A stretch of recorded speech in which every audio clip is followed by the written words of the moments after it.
इस वीडियो में बात करेंगे जमीन के दाखिल खारिज से संबंधित बहुत ही महत्वपूर्ण जानकारी के बारे में। सबसे पहले बात करेंगे दाखिल खारिज न कराने पर कितनी लेट पेनल्टी लगती है। दूसरे नंबर पर बात करेंगे कि दाखिल खारिज नहीं कराया तो चकबंदी संबंधित कौन कौन सी परेशानियां आती हैं। तीसरे पॉइंट पर बात करेंगे कि दाखिल खारिज मान लीजिए नहीं कराया है तो उत्तराधिकार संबंधित परेशानियां कौन कौन सी आएंगी। चौथा पॉइंट है यदि दाखिल खारिज नहीं कराया है तो लोन संबंधी कौन कौन सी परेशानियां आएंगी। पांचवा पॉइंट है कि यदि आपने जमीन का दाखिल खारिज नहीं कराया है तो दोबारा वो जमीन कैसे बेचेगी और जमीन बेचने में कौन कौन सी परेशानियां आएंगी। तो चलिए दोस्तों वीडियो शुरू करते हैं। इससे पहले आपसे रिक्वेस्ट है कि अगर आप इसी प्रकार के और भी वीडियो देखना चाहते हैं तो वीडियो की डिस्क्रिप्शन में और भी महत्वपूर्ण वीडियो की लिंक दी गई है और मेरे इंस्टाग्राम की लिंक दी गई है। आप इंस्टाग्राम पर फॉलो करके मुझे कोई भी पर्सनल क्वेश्चन पूछ सकते हैं। चलिए आते हैं अपने टॉपिक पर। सबसे पहले बात करते हैं दाखिल खारिज की कितनी लेट पेनल्टी लगती है।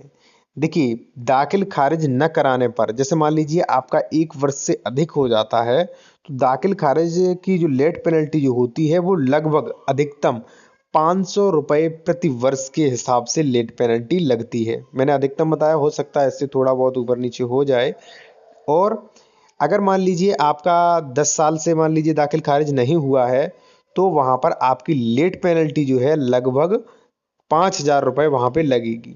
लेकिन ऐसा नहीं है, जैसे मान लीजिए आपका किसी कारणवश, जैसे मान लीजिए किसी ने आपत्ति दी, आपका जो भी केस है वो न्यायालय में विचाराधीन है, इस वजह से 10 वर्ष रुका है और वो जो वाद जो है, आपका केस जो है वो अभी भी विचाराधीन है, तो लेट पेनल्टी देने से आपका दाखिल खारिज नहीं होगा। ध्यान रहे कि लेट पेनल्टी जो है वो तब लगती है जैसे मान लीजिए आपने दाखिल खारिज नहीं कराया, लापरवाही की, ठीक है, लेकिन आपकी भूमि वो विवादग्रस्त नहीं है, तब आप यदि दाखिल खारिज कराना चाहते हैं 5 साल बाद, 10 साल बाद, 15 साल बाद, तो वहां पर आपकी लेट पेनल्टी लगेगी। और ऊपर से जो भी अधिवक्ता आपका जो भी दाखिल खारिज करवाएगा वो हो सकता है अलग से अपनी फीस ले ले।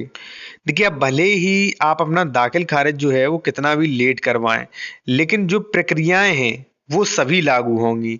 जैसे मान लीजिए आपकी जमीन जो है वो सही है, विवादग्रस्त तो नहीं है, किसी व्यक्ति ने आपत्ति तो नहीं की है, जो आपने बैनामा कराया है वो फर्जी तो नहीं है।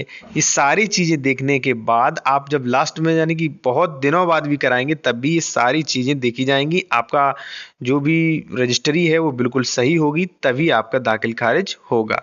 चलिए दोस्तों बात करते हैं नेक्स्ट पॉइंट पर। अगर आपने दाखिल खारिज नहीं करवाया है और आपके गांव में चकबंदी चल रही है या मान लीजिए चकबंदी हो चुकी है, तो फिर कौन सी समस्या आएंगी।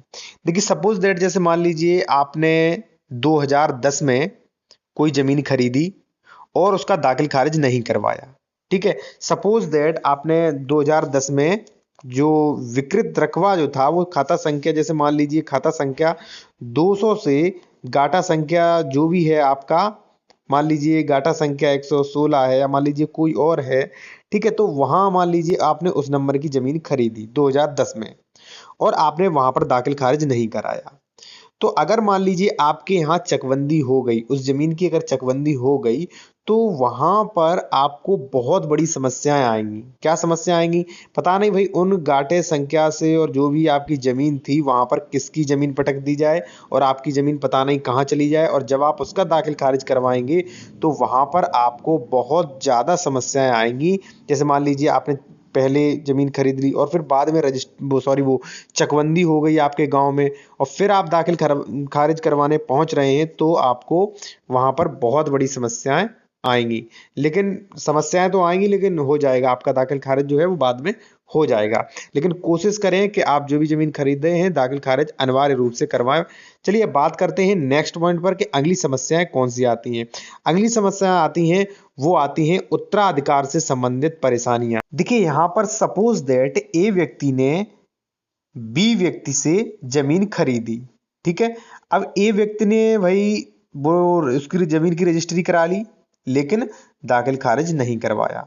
अब मान लीजिए 20 सालें हो गई या मान लीजिए 50 सालें हो गई, ए व्यक्ति ने फिर भी दाखिल खारिज नहीं कराया। जब वही दाखिल खारिज नहीं करवाया तो वो जमीन जो है उसके नाम नहीं आएगी सरकारी दस्तावेजों में। मान लीजिए ए की मृत्यु हो गई, तो भाई ए की मृत्यु हो गई, ठीक है, तो ए के जो भी उत्तराधिकारी रहेंगे वो उस जमीन पर काबिज तो बने रहेंगे, लेकिन जो सरकारी दस्तावेज हैं, जो सरकारी रिकॉर्ड है, वहां का बी का ना ही, वहां पर बी का नाम ही आएगा, बी का नाम ही शो होगा।